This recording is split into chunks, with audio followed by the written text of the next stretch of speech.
ಇನ್ನು ಮಾಜಿ ಸಚಿವ ಜಮೀರ್ ವಿರುದ್ಧ ಲೋಕ ಸಮರವನ್ನ ಸಾರ್ತಾ ಇದೆ. ಸರ್ಕಾರದ ಪ್ರತಿನಿಧಿ ವಿರುದ್ಧವೇ ಸಮರವನ್ನ ಈಗ ಅಧಿಕಾರಿಗಳು ಸಾರ್ತಾ ಇರುವಂತದ್ದು ಒಂದು ಕಡೆ ಅನುಮಾನಕ್ಕೆ ಕಾರಣ ಆಗ್ತಾ ಇದೆ. ಸಂಪುಟ ವಿಸ್ತರಣೆ ಆಗಬೇಕು. ಈ ಸಂದರ್ಭದಲ್ಲಿ ಈಗ ಜಮೀರ್ ಅವರ ಪರಿಸ್ಥಿತಿಯನ್ನು ನಾವು ಗಮನಿಸ್ತಾ ಇದ್ದೀವಿ.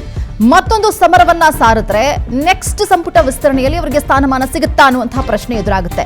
ಆದಾಯವನ್ನ ಮೀರಿ ಆಸ್ತಿ ಗಳಿಕೆ ಪ್ರಕರಣದ ಅಡಿ ಈಗ ಸಂಕಷ್ಟ ಎದುರಾಗ್ತಾ ಇದೆ ಜಮೀರ್ ಖಾನ್ ಅವರಿಗೆ.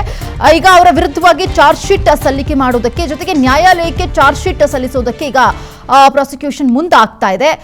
ಒಂದು ಕಡೆ ಪ್ರಾಸಿಕ್ಯೂಷನ್ಗೆ ಅನುಮತಿಯನ್ನು ಕೋರಿ ರಾಜ್ಯಪಾಲರಿಗೆ ಪತ್ರವನ್ನ ಬರೀತಾ ಇದ್ದಾರೆ. ಸಾವಿರಾರು ಪುಟಗಳ ದಾಖಲೆಯ ಸಹಿತವಾಗಿ ಪ್ರಾಸಿಕ್ಯೂಷನ್ಗೆ ಮನವಿಯನ್ನ ಮಾಡಿಕೊಳ್ತಾ ಇದ್ದಾರೆ. ರಾಜ್ಯಪಾಲರು ಸಮ್ಮತಿಸಿದ್ರೆ ವಿಶೇಷ ನ್ಯಾಯಾಲಯಕ್ಕೆ ಚಾರ್ಜ್ ಶೀಟ್ ಅನ್ನ ಸಲ್ಲಿಕೆ ಮಾಡ್ತಾರೆ. ಸೊ ಜಮೀರ್ ವಿರುದ್ಧ ಈಗ ಲೋಕಾಯುಕ್ತರು ಸಮರ ಸಾರುವುದಕ್ಕೆ ಮುಂದಾಗ್ತಾ ಇದ್ದಾರೆ. ಸರ್ಕಾರದಲ್ಲೇ ಇದ್ದಾರೆ ಜಮೀರ್ ಅವರು. ಅವರ ಪ್ರಾಬಲ್ಯ ಹೇಗಿತ್ತು ಅನ್ನೋದನ್ನ ನಾವು ಹಿಂದಿನ ಸಿದ್ದರಾಮಯ್ಯ ಅವರು ಮುಖ್ಯಮಂತ್ರಿಗಳಾಗಿದ್ದಂತಹ ಸಂದರ್ಭದಲ್ಲಿ ಗಮನಿಸಿದ್ದೀವಿ. ಒಂದು ರೀತಿಯ ರೈಟ್ ಹ್ಯಾಂಡ್ ರೀತಿಯಲ್ಲಿ ಅವರ ಬಣದಲ್ಲಿ ಗುರುತಿಸಿಕೊಂಡಂತವರು.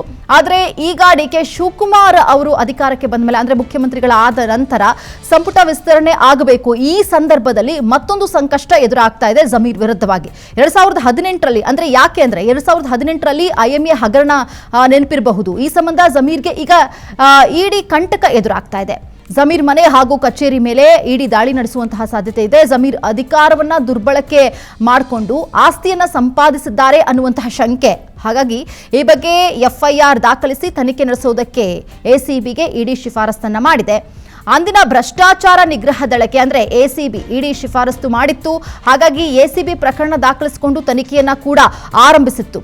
ಆ ACB ರದ್ದಾದ ಬಳಿಕ ಪ್ರಕರಣ ಲೋಕಾಯುಕ್ತಕ್ಕೆ ವರ್ಗಾವಣೆ ಮಾಡಲಾಗಿತ್ತು. ಈಗ ಮಾಜಿ ಸಚಿವ ಜಮೀರ್ ಅಹಮದ್ ವಿಚಾರಣೆ ನಡೆಸಿದಂತಹ ಲೋಕಾಯುಕ್ತರು ಈಗ ತನಿಖೆಗೆ ಮುಂದಾಗಿದ್ದು ಚಾರ್ಜ್ ಶೀಟ್ ಸಲ್ಲಿಕೆ ಮಾಡುವುದಕ್ಕೆ ಪ್ರಾಸಿಕ್ಯೂಷನ್ನ ಅನುಮತಿಯನ್ನ ಕೋರಿ ಪತ್ರವನ್ನ ಬರೆದಿದ್ದಾರೆ. ಒಂದು ವೇಳೆ ಏನಾದರೂ ಅನುಮತಿ ಸಿಕ್ಕಿದ್ರೆ ಮತ್ತಷ್ಟು ಸಂಕಷ್ಟ ಎದುರಾಗುವಂತಹ ಸಾಧ್ಯತೆಗಳು ದಟ್ಟವಾಗಿ ಕಂಡು ಬರ್ತಾ ಇದೆ.